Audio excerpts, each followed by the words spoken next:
आज चाहिँ हाम्रो डिनरमा के छ भन्दाखेरि रोटी छ हो। हाम्रो डेलीको त्यही हो रुटिन। अनि रोटी छ यहाँ हेर्नु न, मेरो बुढाले चाहिँ रोटी पकाइदिनु न भनेको, नपकाउने अरे सुतिरहेको छन्। र मेरो नानी चाहिँ अहिले ऊ सुतिरहेको छ, किन भन्दाखेरि अहिले भर्खरै झारेको नि त्यसलाई दामी बोलाएर अनि सातो गएको थियो कि क्या हो, पुरा तर्सिने उयो भएको थियो।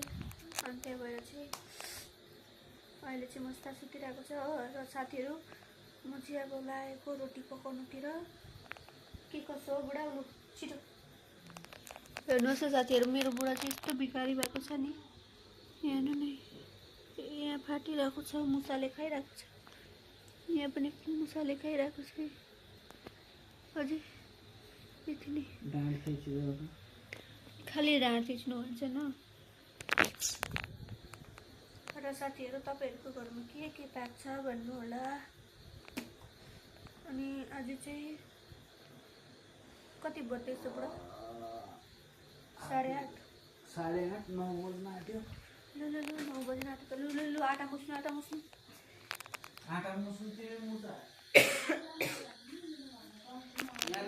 र साथीहरू यहाँ हाम्रो भान्जी, यो चाहिँ हाम्रो भान्जी नानी उठाइदिन्छु नि फेरि एकैतिर लडाइन्छ नि। साथीहरू मैले चाहिँ आटा मुसिसकेको छु। हेर्नु न, बाबाले बोलाउनु भएको छ, किन होला अब। र आजको मेरो आउटफिट यहाँ हेर्नुहोस्, यही छ, हिजोकै हो यो चाहिँ मेरो। साथीहरू तपाईँहरू चाहिँ मलाई कमेन्टमा भनिदिनु होला के कस्तो हुनुहुन्छ। सो आई लभ यु सबैजनालाई।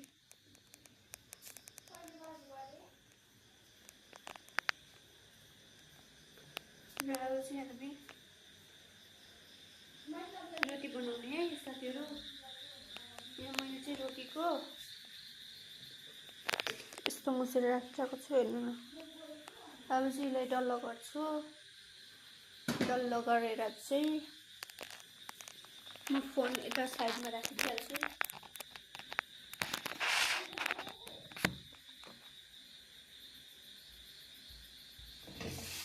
र अब चाहिँ धमाधम पकाउनु पर्यो नि त।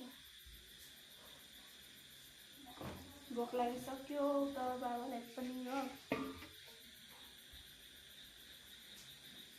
बुढा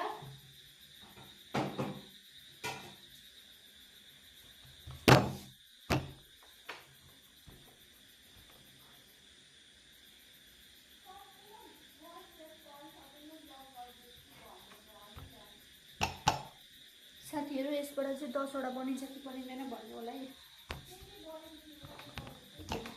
डल्लो 10वटा भन्छु।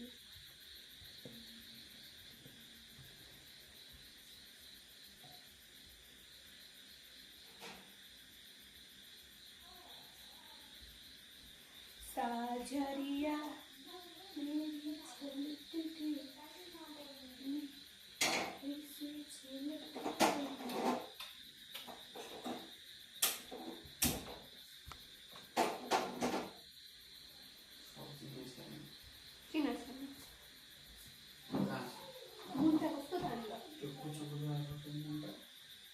तिमी अन्डा अमलेट गरेर खानु। अन्डा र आलुको दम बनायो नि ल त। एउटा कराईमा आलु उसिन्नुपर्छ न, लम्बा बनाइदिइहाल्छु म मिठो पाराले।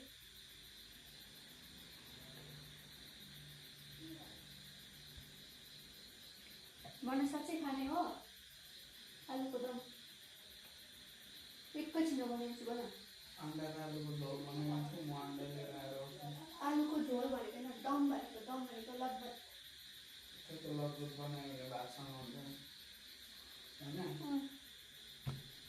पहिला रोटी बनाइदिइहाल्नु त ल। र साथीहरू मेरो बुढाको लागि चाहिँ म जे पनि गर्न तयार छु। मलाई नि मेरो नानीको भन्दा पनि मेरो बुढाको माया बेसी लाग्छ। किन कुन